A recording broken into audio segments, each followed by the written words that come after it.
আপু, আর কতক্ষণ? মনে হচ্ছে সূর্যটা আজ আকাশের সাথে আঠা দিয়ে লেগে আছে, নড়ছেই না।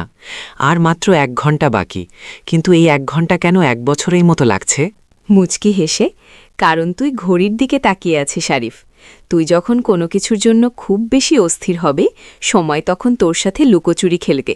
উঠে বসত, এই বিকেলের ঠান্ডা হাওয়াটা অনুভব কর। দেখ চারপাশের প্রকৃতি কেমন শান্ত হয়ে আছে। শান্তি তো পেটে নেই আপু। আমার মনে হচ্ছে আমি যদি এখন ১ গ্লাস বরফ দেওয়া ঠান্ডা পানি পেতাম, তবে এক চুমুকে পুরো জগ শেষ করে দিতাম। রোজা এত কঠিন কেন? কঠিন কারণের পুরস্কারটা অনেক বড়। শোন আলিফ, তুই তো মাঠে বল খেলিস। গোল দেওয়ার আগে তোকে কতটা দৌড়াতে হয়, হাঁপিয়ে যাস না? তখন কি মাঝপথে খেলা ছেড়ে দিস না, কারণ তোর লক্ষ্য হলো গোল করা। রোজাও ঠিক তেমন। এই যে তোর তৃষ্ণা লাগছে, পেট চোচো করছে, এটা হলো তোর দৌড়ানোর সময়। ইফতারের আজান হলো তোর গোল দেওয়ার মুহূর্ত। কষ্ট ছাড়া কি কোনো জয় আছে? কিন্তু আপু, আল্লাহ তো আমাদের কষ্ট দিতে চান না। তবে কেন সারাদিন পানি খেতে মানা করেছেন? পানি খেলে কি ইবাদত হয় না? পানি খেলে শরীর বাঁচে, কিন্তু মাঝে মাঝে না খেয়ে থাকলে আত্মা বাঁচে। একটা কথা চিন্তা কর, তুই যখন যা চাচ্ছিস তখনই তা পাচ্ছিস, তাহলে তুই কি কখনো বুঝবি যে জিনিসটার অভাব কি?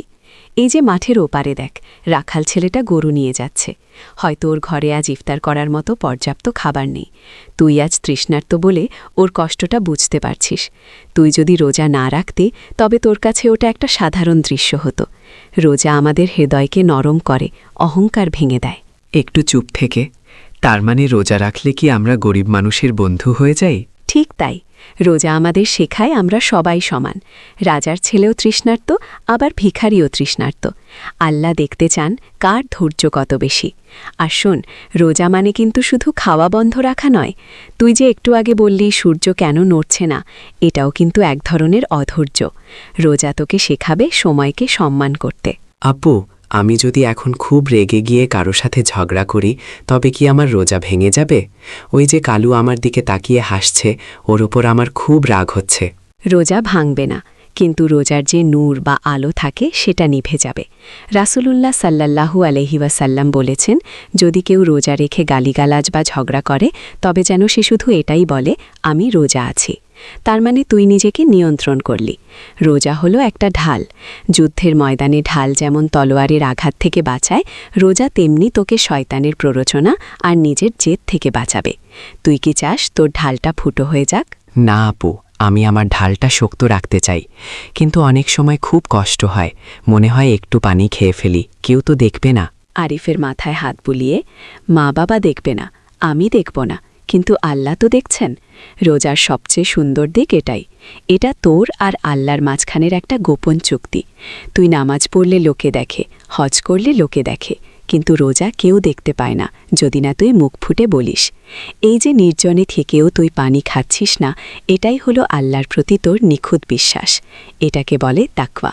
তাকওয়া শব্দটা শুনতে খুব সুন্দর। আপু, ইফতারের সময় দোয়া করলে নাকি আল্লাহ খুব খুশি হন। আমি কি তখন আল্লাহর কাছে আমার জন্য একটা নতুন ভিডিও গেম চাইতে পারি? অবশ্যই চাইতে পারিস, কিন্তু তার আগে অন্য কিছু চাইবি। সারা বিশ্বের যেসব মানুষ না খেয়ে আছে, যারা অসুস্থ, তাদের জন্য দোয়া করবি। জানিস আরিফ, যে মানুষ নিজের আগে অন্যের জন্য দোয়া করে, ফেরেশতারা তার জন্য দোয়া করতে থাকে। তুই কি চাস না ফেরেশতারা তোর জন্য আল্লাহর কাছে সুপারিশ করুক? হ্যাঁ আপু, আমি চাই। আজ আমি সবার আগে দোয়ায় আম্মুর সুস্থতা আর ফিলিস্তিনের বাচ্চাদের জন্য বলবো, তারপর আমার গেমের কথা বলবো। মাশাল্লাহ, এই তো আমার ভালো ভাই। দেখ পাখিরাও কেমন নিরে ফিরছে। ওরা সারাদিন খাবারের সন্ধানে ঘুরে বেড়ায়, কিন্তু দিন শেষে ঠিকই বাসায় ফেরে। আমাদের জীবনটাও তেমন। রমজান মাসটা হলো আমাদের জন্য একটা বিরতি, যাতে আমরা আবার সঠিক পথে ফিরে আসতে পারি। এই যে আমরা মাঠে বসে কথা বলছি, এই সময়টাও এক ধরনের ইবাদত, যদি তুই ভালো কিছু শিখিস। আপু, রোজা রাখলে কি বুদ্ধি বাড়ে? আমার মনে হচ্ছে খিদের কারণে আমার মাথা এখন অনেক পরিষ্কার কাজ করছে। বিজ্ঞানের ভাষায় এটাকে বলে অটোফেজি।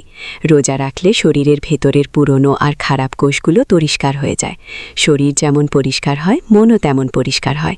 দেখবি ইফতারের পর তোর মনটা কত ফুরফুরে লাগবে। মনে হবে তুই অনেক বড় একটা কাজ জয় করেছিস। আচ্ছা আপু, আজানের আর কতক্ষণ বাকি? আমি এখন খুব শান্ত অনুভব করছি, আগের মতো অস্থির লাগছে না। আর মাত্র ২০ মিনিট। আকাশের ওই লাল আভাটা দেখ, সূর্যটা এখন ডুবে যাবে আল্লাহর হুকুমে। প্রকৃতি যেমন আল্লাহর হুকুম মানে, আমরাও রোজা রেখে প্রমাণ করি যে আমরাও তার বাধ্য। চল আমরা একটু গুছিয়ে বসি। ইফতারের আগের এই সময়টা নীরবতা আর জিকিরের সময়। তুই মনে মনে সুবহান আল্লাহ বল, দেখবি সময়টা ডানা মেলে উড়ে চলে যাবে। ঠিক আছে আপু, আমি এখন চোখ বন্ধ করে আল্লাহর কথা ভাবব আর দোয়া করব। তুমি পাশে আছো বলে রোজাটা অনেক সহজ মনে হচ্ছে। বড় বোনরা বোধহয় এজন্যই শিক্ষকের মতো হয়, তাই না? বোনরা হলো বন্ধুর মতো শিক্ষক। এখন চোখ বন্ধ কর, দেখবি আজান হওয়ার পর ওই প্রথম চুমুক পানি তোকে দুনিয়ার সব সুখ এনে দেবে। এই ধৈর্যটুকুই তোকে সারা জীবন শক্তিশালী রাখবে আরিফ।